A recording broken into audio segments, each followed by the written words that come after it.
तर अजित पवार यांची जयंती आणि देवेंद्र फडणवीस मुख्यमंत्री यांच्या वाढदिवसाचं औचित्य साधून अमरावतीमध्ये जनहिताचे महाराजस्व अभियान संपन्न झालं। अमरावतीच्या विकासाला आणि जनसामान्यांच्या प्रश्नांना गती देण्यासाठी युवा स्वाभिमान पक्षाचे संस्थापक अध्यक्ष आणि आमदार रवी राणा आणि माजी खासदार नवनीत राणा यांनी अभियानामध्ये पुढाकार घेतला।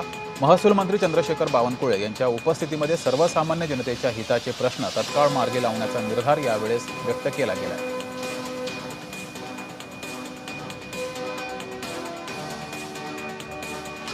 तर अमरावतीमध्ये 25,000हून अधिक वृक्षारोपण आणि हरित महाराष्ट्राचा संकल्प सोडण्यात आलाय। तर दुसरीकडे महसुली कामकाज सुटसुटीत करून तळागाळातील लोकांपर्यंत शासकीय योजना राबवण्यात आल्या आहेत।